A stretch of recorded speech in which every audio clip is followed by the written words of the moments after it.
Today we have Konrad Lehnert visiting us. It's a real pleasure. He's visiting us especially from JILA. Konrad did his PhD in UCSB with Jim Allen. Then he moved for a postdoc with Rob Sholkoff in Yale. And then since 2003, he's a researcher in JILA and professor in Colorado, Boulder, Colorado. And what Konrad is doing is basically working in the field of optomechanics, and where the idea is to take a macroscopic object and bring it into the quantum limit and do quantum mechanics with big objects. And this has been a dream for many, many years. We have been promised that it would be possible to take a really, really big object and really play quantum mechanics with it. But it took many, many years that people have succeeded to go step by step there, but did not reach there. And in 2011, Konrad developed a really, really cute system that made this jump and brought us into the quantum regime where you can take a drum and really play on it quantum mechanically. And since then, there has been many, many interesting things that you can do with the system. And I think today he will tell us about what you can do with that. Great. So indeed, today I'm going to tell you about work that we're doing in my lab, building what we call electromechanical systems. That's systems that consist of an electrical circuit, but also contain a mechanically compliant or vibrating or moving degree of freedom. Now, what I'm going to tell you about today is our efforts to bring that vibrating or mechanically moving degree of freedom into a regime where it requires a quantum description, into a quantum regime. In the end, there are particular practical applications of that quantum access, that accessing the quantum regime of mechanical devices that we think are going to be relevant to the future quantum information processing. This is about making impact in quantum science and technology using mechanical degrees of freedom. However, I can tell you that I did not get started in this activity, in this field, based on a desire to make a kind of practical progress in quantum information science. I started really about 9 years ago just thinking, what is the biggest, most macroscopic, most tangible lump of stuff that I could prepare in a quantum superposition? How big a thing could I make in a quantum superposition of here and there at the same time? Now, asking that question, in the end, I'm going to tell you that probably there's no simply expressed physical theory that you're going to falsify in an investigation like that. But what you are going to learn to do is to gain a kind of quantum control over objects which are relatively large. The ability to push on a mechanical object and measure the motion of that object with a kind of quantum scale sensitivity. In addition, you're going to learn how to isolate that degree of freedom extraordinarily well from the environment.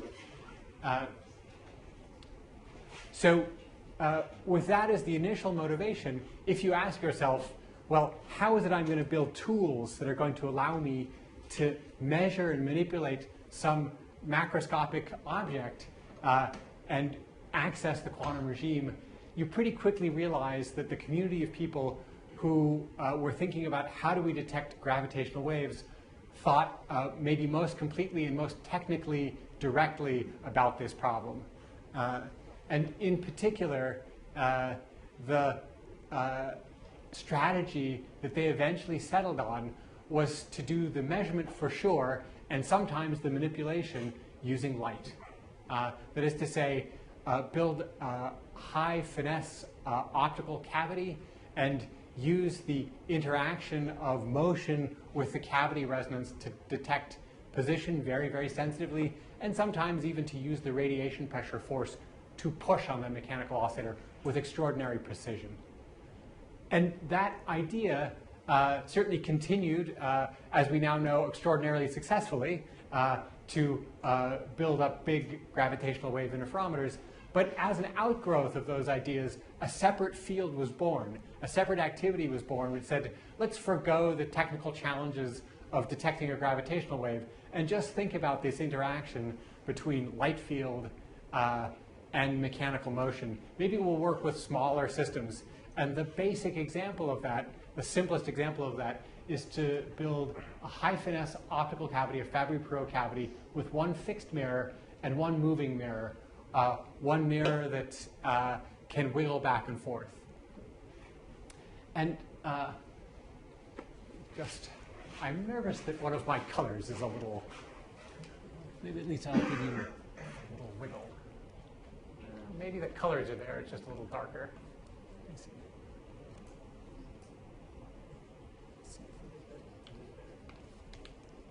Well, if the audience feels alert enough to have it dim in here, I think it does look a little better.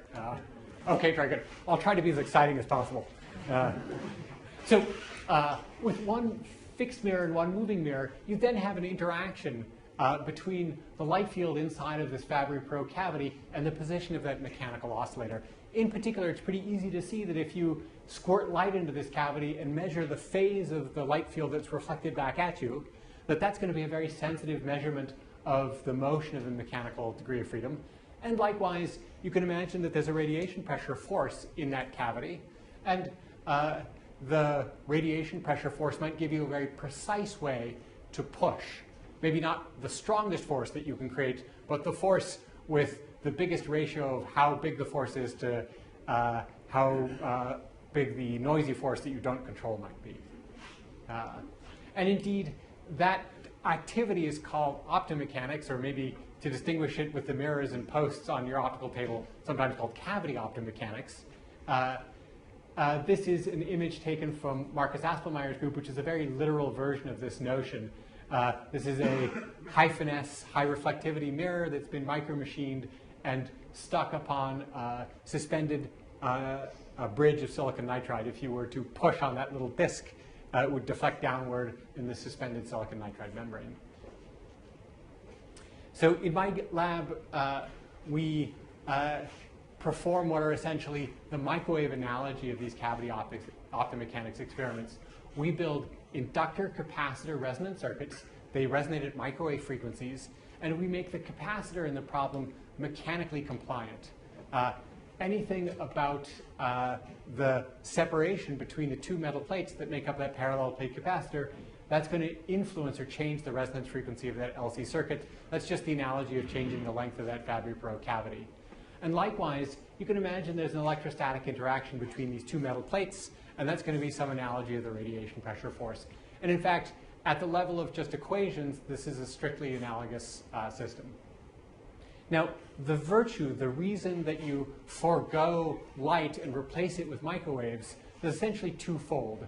First of all, everything about the kind of measurement of electrical circuits at microwave frequencies is completely compatible with operation inside of an ultra-low temperature cryostat, inside of a dilution refrigerator. Now, in some sense, you have to operate in a dilution refrigerator because a microwave resonant circuit is only going to be in a kind of pure quantum state by virtue of refrigeration alone if you've cooled the environment down far below 1 Kelvin. So you have to operate in a dilution refrigerator. Nevertheless, that means that the coupling of the mechanical degree of freedom to a thermal environment, the kind of thermal decoherence rate, is now going to be thousands of times slower than it would have been at ambient temperature. It's very helpful in that regard. But really, the compelling reason to do this is that you can take electromechanical circuits like this and immediately interface them with an extraordinarily powerful quantum technology. That's a quantum technology based upon superconducting Josephson junction circuit elements that form qubits, quantum bits that interact naturally with microwave frequencies. You have immediate access to this powerful quantum technology. So if we look at these kind of transmon qubits for a moment, they give you access really to quantum information processing. They give you access to the ways in which quantum information is distinctly different than classical information. And I think it's not a too controversial a statement to say that probably the leading technology, the thing that seems like it might be closest to actually making a genuine quantum information processing machine, is probably at the moment these superconducting qubit circuits. Now, there is an odd fact, though, when you look at them. The actual circuit element itself, the quantum two-level system, is something that you make in a clean room, has typical scales of sort of micron scales that you would make using standard lithographic processes. But that object, in order to act as a kind of memory and readout enabling technology, you embed it in a microwave cavity. And a microwave cavity that you make in a machine shop that has kind of centimeter scales. Your relatively small quantum nonlinear thing sits inside a very big object that acts as a kind of memory for it. And that kind of discrepancy or dichotomy between the physical scale of the nonlinear element that you use to do information processing and some object which is just there to be a kind of good harmonic oscillator, that discrepancy is already well known in classical information processing. Basically, every electronic device you use has some kind of information processing done in the mechanical domain. Specifically, it's in applications where of things like timing and filtering. And there are many kind of engineering reasons why people say that you do this, but in the end, as kind of reductive physicists, let me summarize it by saying the speed of light is really slow compared to the speed of sound. And that's the key difference here. What that means is essentially everything else being equal, if you want to make an oscillator at a particular frequency, a resonant structure at a particular frequency, with the same Q, typically the mechanical structure will be much more compact. And so one thing that we've asked ourselves is whether or not the world of quantum information processing can benefit from this same basic fact. Should we be using as our kind of harmonic oscillator memory-like objects for the qubits these mechanical structures? And so today what I'll tell you about is using these mechanical oscillators as a kind of memory-like function for propagating microwave fields. And then I'll give you a short description of the way that we're trying to build a transducer that could take quantum information from the microwave domain and map it to the optical domain deterministically and reversibly using mechanical motion as the intermediary between those two systems. All right. So let's go and just look at our basic circuit element that includes mechanical compliance. This is just a parallel plate capacitor. I have to mix my electrical and mechanical symbols a little bit. We just imagine that one plate can move relative to the other, and we're going to kind of focus on the separation between those two plates as held apart by some linear spring. Now, it's not very hard to see that if you impose a voltage between these two electrodes, there's an attractive force between those two plates, between those two electrodes. And that attractive force is going to be proportional to the square of the voltage. If I tell you it's attractive, but I don't tell you the sign of the voltage I imposed, it's probably pretty plausible. Indeed, there's an interaction energy then that's just this electrostatic force times the displacement or deflection of the mechanical oscillator away from its neutral position. Now, that basic interaction at the quantum scale, you can put in numbers for typical capacitors and see that it's extraordinarily weak. We're going to have to work hard to make it strong. And in particular, the kinds of structures we make kind of turn every knob as much as we can to make that basic interaction between electricity, between electrostatics and motion as big as we can at the quantum scale. So that interaction is enhanced by holding the two plates of metal as close together as you can without having them touch or collapse, while doing so with as soft or as compliant a spring as you can make without having them collapse. And for us right now, what that means is structures where the separation between the two plates of metal are about 50 nanometers and separated over some scale of about 15 microns. And the spring constant here is some, well, in some dimensional units, it's 20 newtons per meter.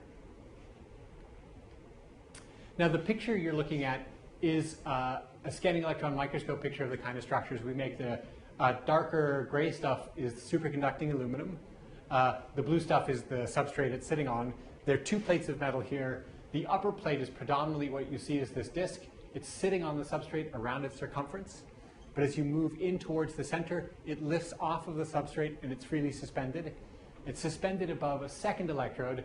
Predominantly, you don't see that. It's this sort of disk in the center. What you see is the dent that the lower electrode has made in the upper electrode in the fabrication process. And so the lower electrode comes out from under the upper one, sort of in this aluminum wire here. Now, in order to create a strong interaction, we're going to embed this mechanically compliant capacitor in an LC resonant circuit. It's going to form the capacitor of an inductor capacitor resonant circuit. The inductor is now this spiral. And you can see that there's also a transmission line, a wire that slides by that couples microwave signals into and out of that inductor capacitor resonant circuit. So resonance frequency of a circuit, typical for us, would be about 7 gigahertz. And maybe typical Q here would be about 50,000. Okay. So that's basically how we get this schematic picture of the device. Now, we're going to try to use not just the mechanical compliance of this structure, but the mechanical compliance at the mechanical resonance frequency. So if we went in and we tapped this mechanical drum head with a little tiny hammer, it would ring, it would wiggle up and down at about 10 megahertz, effectively changing the capacitance in that LC circuit at 10 megahertz. That's going to modulate the resonance frequency of this much higher frequency LC circuit. And in doing so, we've created an interaction between this mechanical harmonic oscillator and this electrical harmonic oscillator. Now, that interaction, though, you can see that there's a big difference between the scales. The resonance frequency of the mechanical oscillator is some much lower frequency, like 10 megahertz, and we were trying to couple it to this much higher frequency electrical circuit. And furthermore, we know the interaction isn't linear. It's got this voltage squared dependence. So what we do in order to create a force, for example, at 10 megahertz, is we excite our resonance circuit with two microwave tones detuned from each other by about the mechanical oscillator's resonance frequency. They beat against one another, so the electric field has a beat note that goes up and down. If you square that to find the electrostatic interaction, that gives you a force at that difference frequency. That's how we can push very precisely on the mechanical oscillator. And in particular, in this kind of parametric interaction, we're going to make one of these tones, the one detuned from resonance, strong, and that will be our control field, and we'll have a weak probe signal at the circuit's resonance frequency, and that will be a kind of control, or that will be a kind of signal. And what that does is it creates an effective linear interaction between microwave signals at the circuit's resonance frequency and mechanical motion at this much lower frequency. And there's just a completely linear coupling between these kind of bosonic harmonic oscillator degrees of freedom and these ones down here. And the strength of that linear coupling is controlled by this kind of parameter: how much does the frequency of our circuit shift per 0-point motion of the mechanical oscillator. That's a smallish number, but now enhanced by how strongly we drive. And that creates a linear interaction that we can make stronger by pumping harder, and that we can turn on and off. And in particular, the resulting linearized interaction Hamiltonian looks like what a quantum optics scientist would call a beam splitter interaction. We annihilate a photon at the circuit's resonance frequency and create a phonon, one quanta of excitation at the mechanical oscillator's resonance frequency, or vice versa. So what can we do with that interaction? Well, to begin with, we might just imagine that the first thing we'd like to do is measure something about the motion of this mechanical oscillator. So we're going to embed our resonance circuit inside of an ultra-low temperature cryostat and put it inside of a kind of microwave Mach-Zehnder interferometer. We start with a microwave generator. It's going to make a tone detuned from the circuit's resonance frequency. That turns on the interaction between mechanical motion and microwave frequency, scattering microwave phonons in the mechanical oscillator into microwave photons that weren't there to begin with. They come out and are measured, amplified basically with the best linear amplifier we can make, and then mixed down to some convenient frequency. And if we look at, say, for example, the spectral content, the frequency content of the voltage noise that we measure when we do that, what we can see is the thermal noise associated with the environment to which the mechanical oscillator is coupled. So this is the power spectral density of the fluctuations of those microwave signals expressed as apparent motion of the mechanical oscillator, expressed essentially as apparent fluctuations of the position of that mechanical degree of freedom. And you can see from the y-axis here, in units of femtometers squared per hertz, that this is an extraordinarily sensitive measurement. The little white noise background here tells us how sensitively we can measure, and then the little peak above that is the real thermomechanical motion of that mechanical degree of freedom quivering away inside of its ultra-low temperature environment. And now, if we just look at the area underneath that curve and plot it as a function of our refrigerator's temperature, we can easily see the linear dependence in that total thermal energy in the mechanical oscillator with respect to temperature that we expect from the equipartition theorem. And that, for example, allows us to find what is the bare interaction strength between mechanical motion and electrical energy. And that's a number which we've worked as hard as we can to make it big, and it's only about 200 hertz. So you might be worried, though, when I tell you that the way we're making our measurement, we're scattering energy out of the mechanical oscillator in the process of measuring it. But in this measurement, we've been careful that the rate at which we scatter mechanical phonons into propagating microwave photons, that's this capital gamma, is much, much less than the intrinsic line width of the mechanical oscillator. So it's a weak measurement.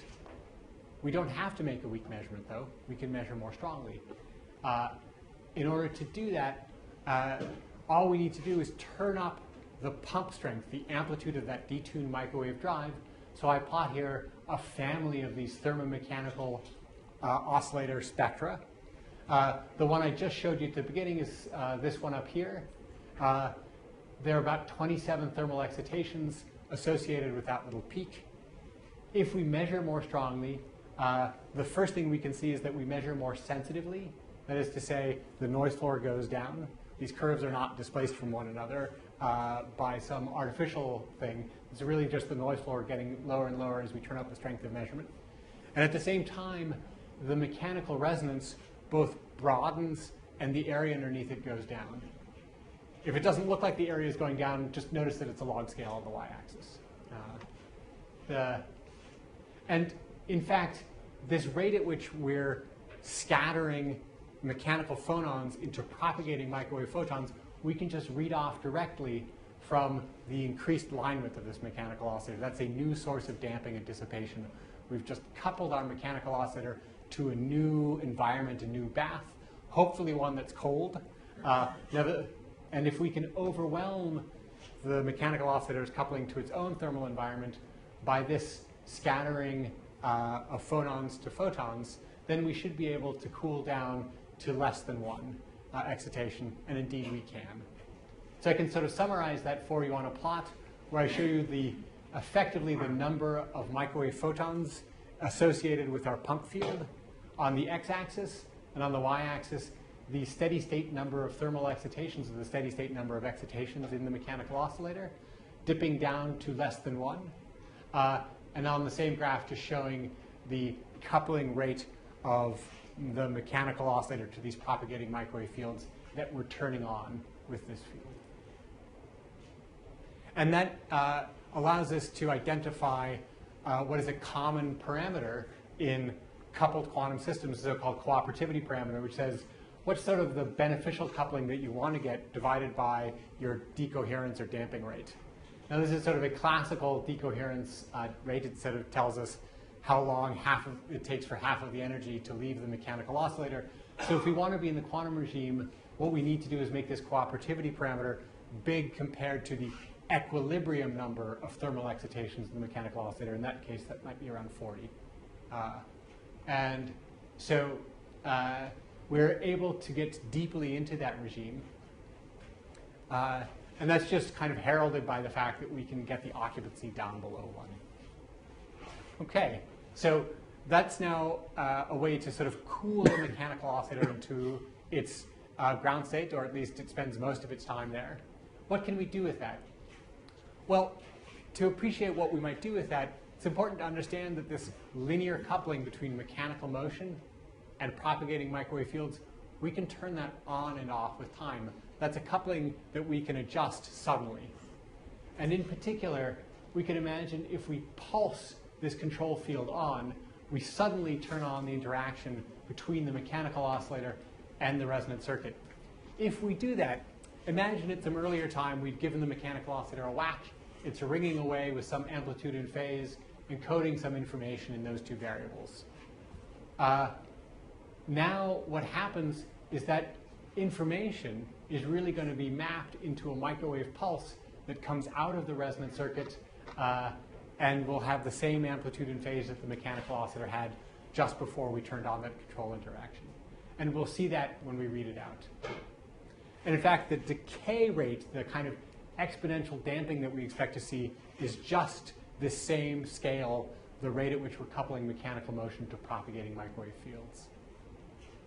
So let's do a little simple protocol. We're going to inject nothing into the resonant circuit, that is vacuum fluctuations of the microwave field, and then detuned, we're going to suddenly turn on the control field at t equals 0, and just monitor the microwave field that comes out, mix down to some convenient frequency.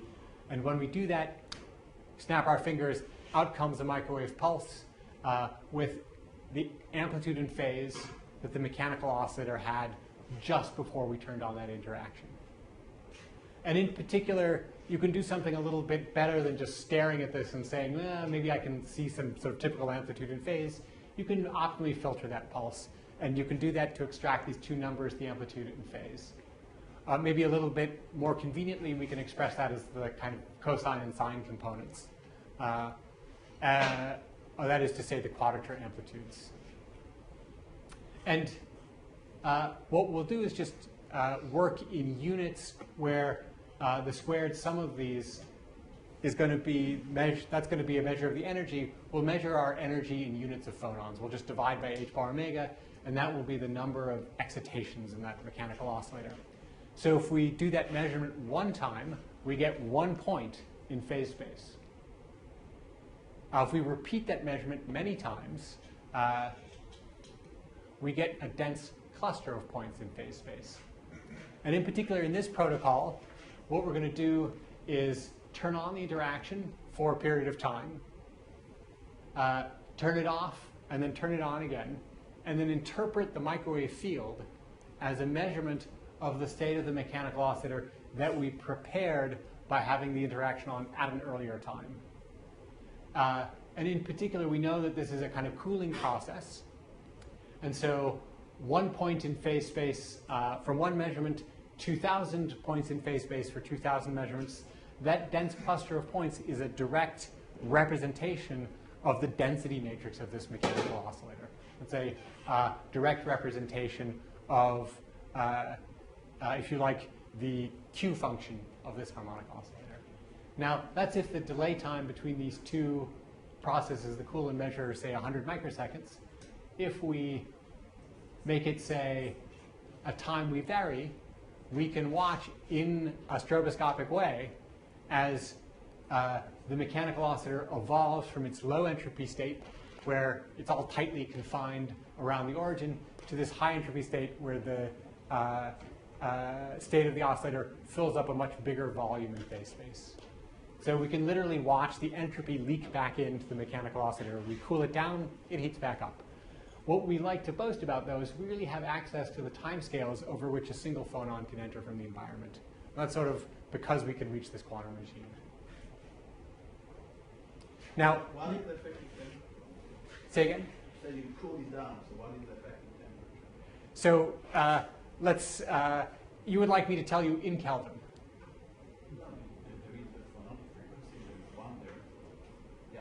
Okay, good. So I think in this experiment, in the kind of dimensionless units, it's 2/10 of a quanta we get to. Let's see if I can go to Kelvin. I think I can. 10 megahertz corresponds to 500 microkelvin, I think. And so 2/10 of 500 microkelvin. 100 microkelvin. I can. Okay.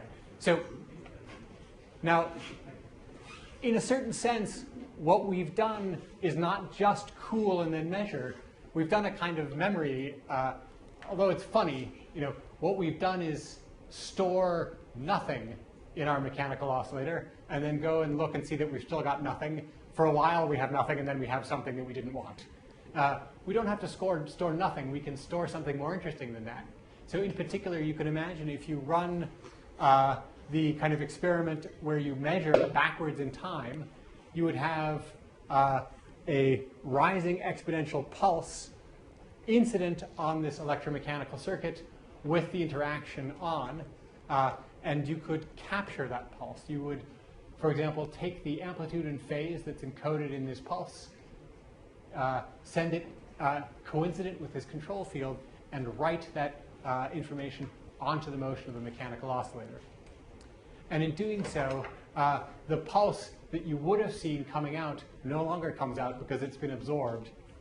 And so I can show you exactly that same behavior. This is a kind of PowerPoint cartoon of a microwave pulse that we would inject with a rising exponential character. This is actually what it looks like in our kind of microwave measurement apparatus. We inject that pulse, but with no control field on. It just reflects off the circuit, comes right back out, and we measure it.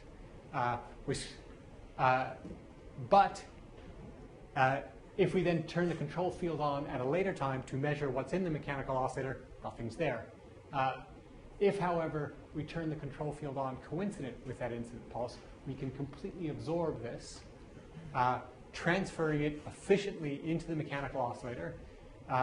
And we can see that it's really there. It hasn't been absorbed or turned into heat, because when we turn the control field back on, we get the same pulse back again, except reversed in time. And we think of this as a memory-like function. We can write whatever information is here, store it in the mechanical oscillator, and read it out. And we can do that over a time scale, which is relatively long. And I'll show you what I mean by that in a moment. So let me show you that it's really phase preserving. We can send in one of 4 different pulses. So do it with 1 pulse once, get 1 point in phase space. Do it with 2,000, get 2,000 points in phase space. Now send one of 4 different pulses in just with a different overall phase. In my PowerPoint sketching ability, I just indicate the same temporal envelope, but just shifted in time corresponding to a quarter of a phase. And then read those out, and you get color-coded in the same way, the same 4 phases. So indeed, it is a phase-coherent memory. And furthermore, the size of these blobs are something about the uncertainty principle plus extra noise. So if we did a quantum-limited measurement of motion, and we cooled to the ground state, 2/3 of the data points here in this green blob would fit inside of the small circle. 2/3 of them would actually fit inside of the big circle. So And the difference between those two, that's essentially giving you a scale for our measurement noise. We're relatively close to a quantum limited measurement here. Say again? So the noise is the smaller one? So I'll say it again. The variance for the quantum scale, that's the small circle. The variance for the data is the big circle. Well, the area is the variance. So I'm cheating a little bit by showing you the square root of that in the radius. It's really... That would be temperature too, right? No, absolutely. That is absolutely correct. I'm not telling you that from this data you can tell that it's my measurement noise. I'm making an assertion that that's what it is. The dominant source of this is the measurement noise. And if that's basically with 200 microseconds between storage and measurement, if you wait a lot longer, you can see you erase all of that information the way you'd expect. And in fact, the quantum coherence time here is about, in our kind of latest measurements, it's a little over 100 microseconds. That is a time scale which is, for example, much, much longer than the time that the microwave field would have preserved its quantum information if we left it screaming across the chip at 2/3 the speed of light. So there's a relatively useful kind of delay or storage function here already for propagating microwave fields. This is also comparable to the best coherence times for superconducting qubits. Okay, so let's just acknowledge that what I'm showing you is, no matter how much I want to boast about scales, and I do, ultimately, it's pretty classical. I mean, in the end, this is an argument about scales. If we'd like to store something a little bit more quantum, we can do that, and I'll show you that now. The basic idea is to take the same interaction between number of microwave photons and mechanical phonons, but rather than pump on the low frequency side, we'll pump on the high frequency side. And when we do that, we can play the same game of linearizing the interaction, but now the linear coupling is between photons at the circuit's resonance frequency and minus the mechanical oscillator's resonance frequency. And that crossing of 0 is an indication, of course, that you have a kind of phase conjugate process, or if you like in quantum optics language, what you have is the not the swapping of phonons and photons, but the creation of pairs of microwave photons and phonons at the same time. So you have essentially parametric down conversion. Microwave photons in this pump field will break up into a microwave photon at the circuit's resonance frequency and a phonon at the mechanical oscillator's resonance frequency. And of course, this is basically a kind of most basic picture of what a linear amplifier does. So if you think about injecting a microwave field at the circuit's resonance frequency, when you have this blue detuned interaction turned on, you'll get an amplified version of this microwave field reflected back at you. And you'll also leave behind an amplified version of, that microwave field in the mechanical motion. Now, at the same time, the mechanical oscillator, it will appear at your microwave port amplified, and some of it will be left behind. And so you have this kind of two-mode amplifier subject to something like a quantum limit. If you want to amplify these microwave fields, you can do that, but you have to suffer the quantum fluctuations associated with this other bosonic degree of freedom. And so you could use this thing as a linear amplifier, but it would be funny because you'd do it in a pulsed way. And then the second time you wanted to use the amplifier, you would have to suffer the amplified noise that's already in the mechanical oscillator. So instead of doing that, you can turn the beam splitter interaction back on, extract the entropy back out of the mechanical oscillator, and then you've kind of loaded the amplifier as ready to use again. So we're going to do exactly that. At an earlier time, we'll cool the mechanical oscillator down close to its motional ground state. And then we'll turn on this blue detuned interaction, creating photons and phonons, hopefully in pairs. Turn off all the interactions for a little while, and then we'll turn on the beam splitter interaction. And when we do that, even when we send vacuuming, we're not injecting any microwave tone, out comes a microwave pulse that should be whatever this thing we're injecting is amplified, in this case, hopefully amplified vacuum. And then the other half of that amplified vacuum, along with the state of the mechanical oscillator, is somehow encoded in this second pulse. So we can play our game again of filtering to get one amplitude in one phase, or a pair of quadrature amplitudes for the first pulse and the second pulse. And that's what we call sort of mode 1 and mode 2.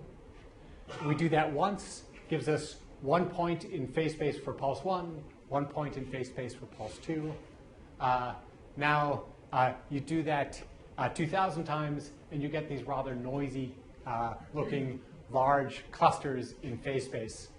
The question here is not so much where the energy came from, but where the entropy came from. We have, in principle, a completely unitary interaction. We started with vacuum and in both bosonic modes or close to it, and we ended up with all this noise. But it's not really there. And to see that, you can see if we turn off the amplification pulse and look at our vacuum scales in the two modes, and then we sort of look again, see, yes, we've amplified vacuum in both cases, but they're correlated. And you can see those correlations if you plot the quadrature of, say, mode 1 versus the other quadrature of mode 2. And you see a kind of two-mode squeeze state. And if you look rather carefully at the variance in this squeeze direction, it falls below the vacuum scale. Furthermore, you can look at the correlations a little more quantitatively. The variance in this kind of mixed correlator shows you that you've created a two-mode entangled state. So if you regard these kind of continuous variable harmonic oscillator entangled states as a genuine quantum feature, then we're hanging on to one half of that entangled state in the mechanical oscillator. And in that sense, it's really a kind of memory-like function for a genuine quantum feature. Okay. So I'm going to take the last sort of 10 minutes of my talk just to give you a little flavor of another application related to what we're doing with these mechanical oscillators. But the goal here is not so much the memory.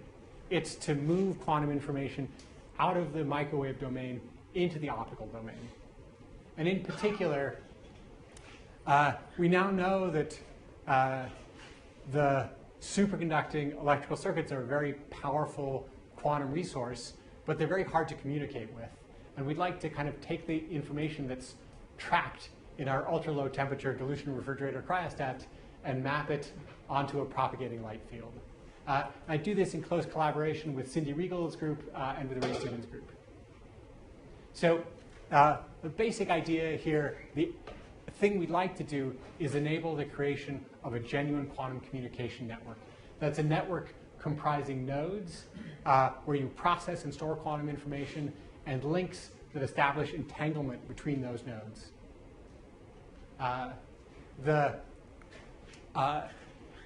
This is one of the profound technological goals of the quantum information science program. Such a network would have informational security guaranteed by physical laws of nature, and it's also regarded as a kind of strategy for a hierarchical and scalable quantum computing architecture.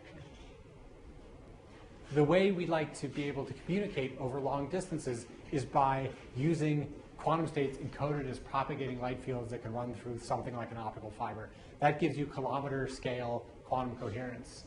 The way that we can process and store that information is if it's encoded as microwave frequency electrical signals inside of a dilution refrigerator cryostat. So we have to link those two worlds. And yes, today you can purchase an electro-optic modulator that's going to take electrical signals and modulate a light field.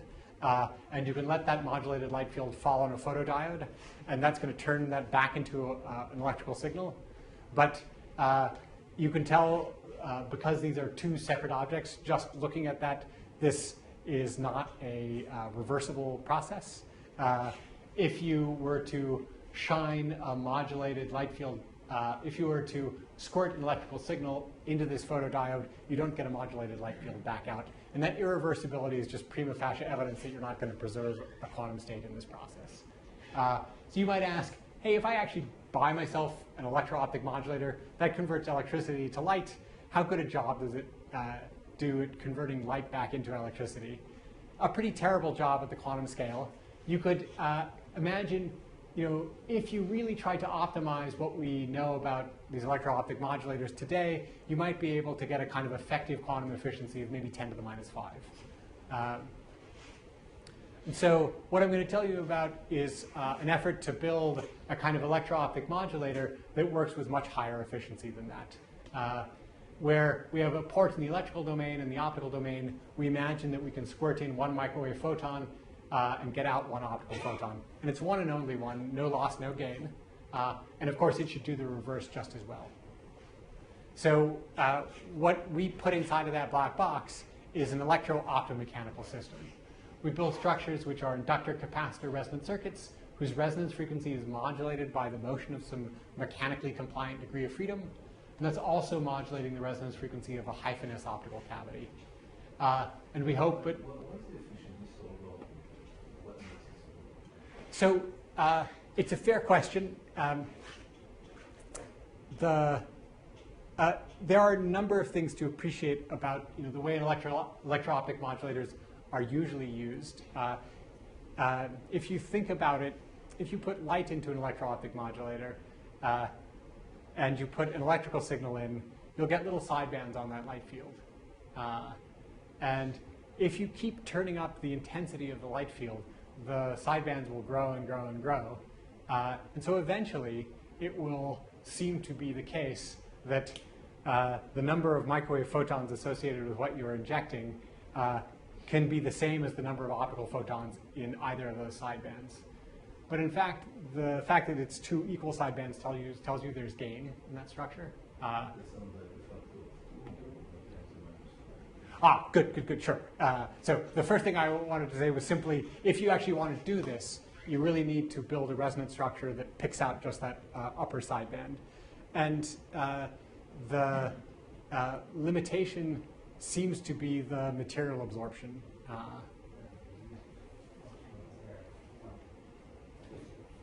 I must admit that I'm not an expert in the electro-optic modulator technology, but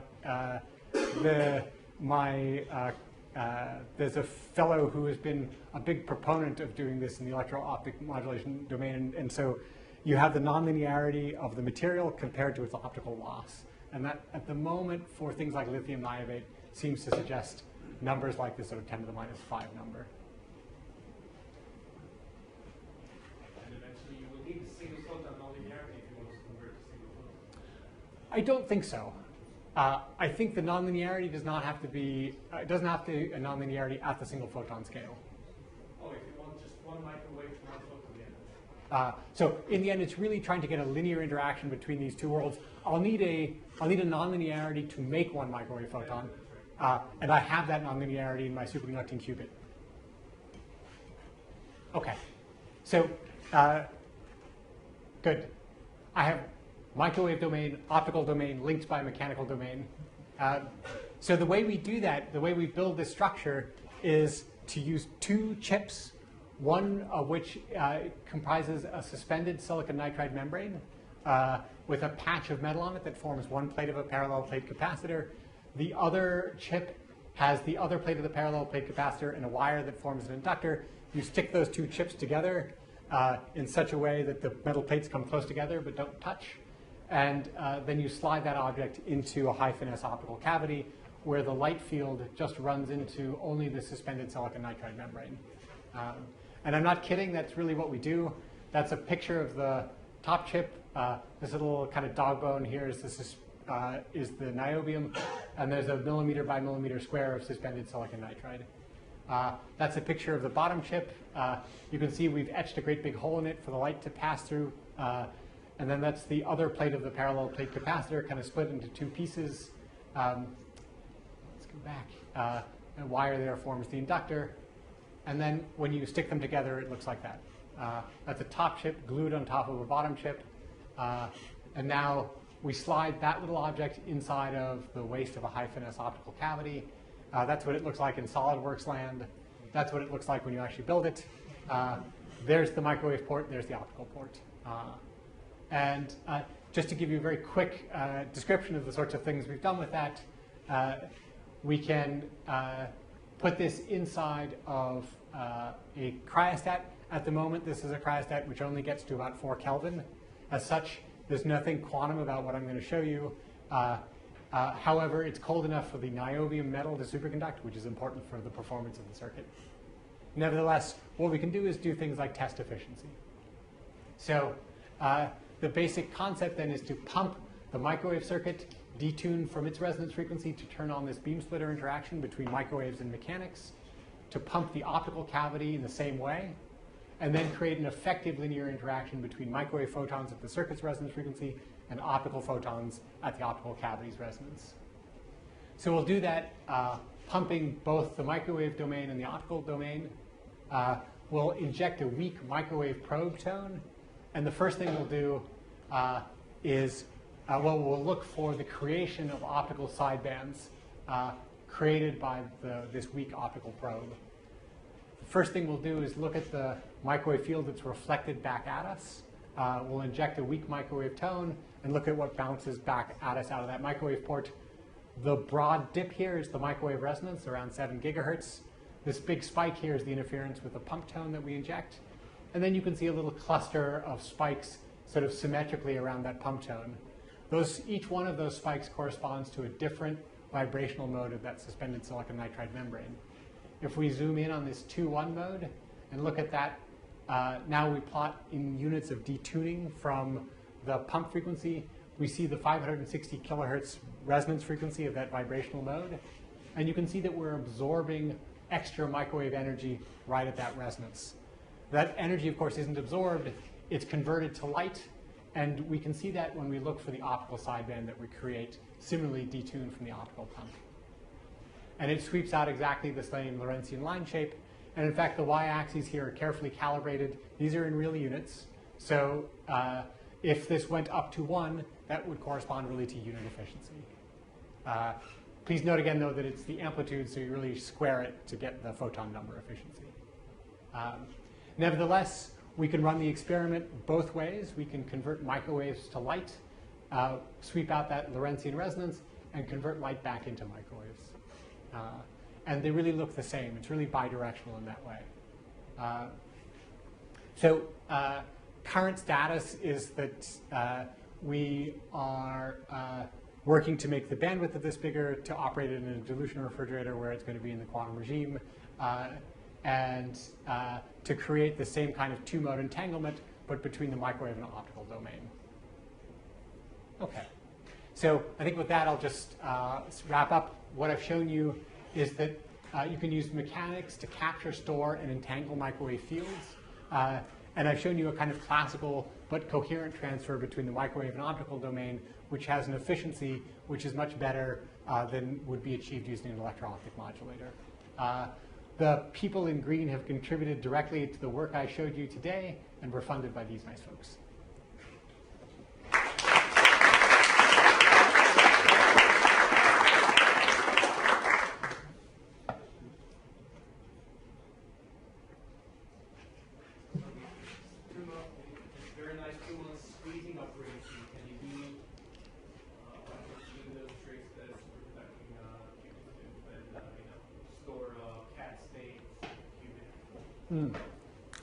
So everything I showed you is in a rather classical regime of quantum mechanics. This is, we have essentially the ability to prepare things in pure states, but those pure states are always Gaussian. We can turn on linear interactions, and then we have linear measurement. So we are trapped forever in this world of mapping Gaussian states to Gaussian states. Now, on some other work we've done in the lab, we have learned to make microwave pulses that contain one and only one microwave photon. And that gives us access to non-Gaussian states. So one of the things we're working on right now is to create a propagating microwave field in such a non-Gaussian state, and then turn that into mechanical motion. And that would access this kind of world of non-Gaussian.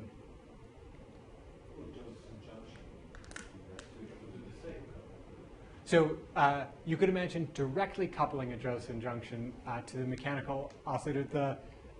If, for example, you played the following game, let's say, let's replace my microwave circuit with a trans-1 qubit.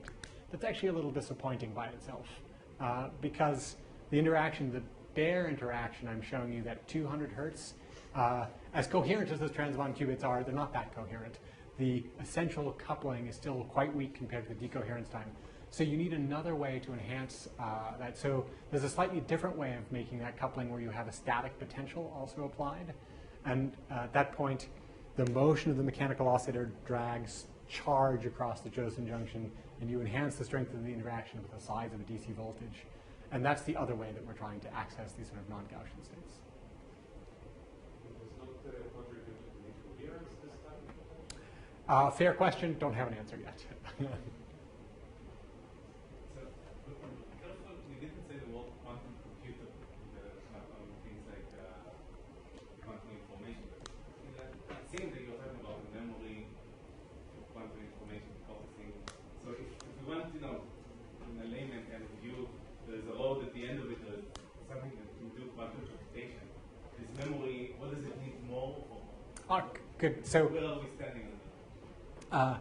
I'm not telling you specifically about what would properly be called a quantum memory is something where I would do some kind of quantum error correcting to kind of preserve quantum information as long as I do that sort of memory and feedback. I'm not showing you anything like that. Let's just say that. All I'm showing you here, what I'm talking about would contribute much more naturally in something like a protocol where you're establishing entanglement among remote places, and you just need some delay, some kind of, you have to, so if you think about the way quantum teleportation works, the original experiments probably had a kilometer of optical fiber coiled up on an optical table. In the microwave domain, to have a kilometer of semi-rigid coaxial cable inside of a dilution refrigerator is profoundly impractical. And furthermore, you can't program that delay. What I'm showing you here is a kind of programmable delay element that is nevertheless capable of operating in the quantum scale. So this is something that allows you to do things like quantum communication protocols where you have a sort of timing or delay function. I'm not sure if that's exactly the question, but maybe to extend this question, if you in 20 years you'll open a quantum computer, how many of the elements would be mechanical elements? So, yeah, that's it. Yeah. So, I don't know, but I'm going to tell you two things that make me think it may not be zero. At the moment, if you want to pursue the kind of integrated chip-scale superconducting circuit concept, you can make the microwave resonators more compact. They don't have to be kind of machined metal boxes. And it's pretty clear that the reason that you make the big volume thing is to reduce the effective participation of the surface. Even so, even if you can sort of tame that and you can make relatively compact structures that are sufficiently high Q, you're still doing something that electromagnetism hates. You're trying to tell yourself, I'm going to make a little box for electric fields and a little box for magnetic fields, and they don't talk to each other. That's sort of the LC circuit limit of electromagnetism. If you try to put all of that onto a chip, they're inevitably going to couple. And couple, if I try to put 100 high-Q microwave resonant circuits onto a chip, and I tell myself that the things I call the isolated things when I built them are really going to remain isolated, I think that's extraordinarily difficult to do, particularly at the sort of part in a million level. The thing which you can do is if you can convert that information into sound, and then you turn off that kind of coupling tone, it's really, really, really decoupled from electricity. It's profoundly off, that interaction, off in a way that you can probably never make two LC circuits on the same chip decoupled. So that's sort of why I think the answer in 20 years might be a number bigger than zero. Your Charles plate capacitor, you said the distance to separation there is 50 nanometers. Do you expect to see any capacitor physics or van der Waals or dipole-dipole? In fact, we do. So I sort of gave you the kind of greatest hits, as it were. But the latest results, we can vary the gap between the two electrodes electrostatically. And that's not by imposing a voltage between these static potential between these two plates. We have a third electrode that is recessed and remote. Nevertheless, when we pull the two plates that have no bias between them, we can easily resolve that there's a strong attractive force there. And we can carefully measure the force gradient as best we can in that geometry. And it fits a pretty naive expectation for what Casimir force should do. It's Casimir force in an interesting limit. It's Casimir force where the plates are very close together. So in fact, it becomes an extraordinarily strong perturbation to the resonance frequency. It's a 10 megahertz mechanical resonance frequency at 50 nanometer separation. At 25 nanometer separation, the resonance frequency goes to 0 and collapses.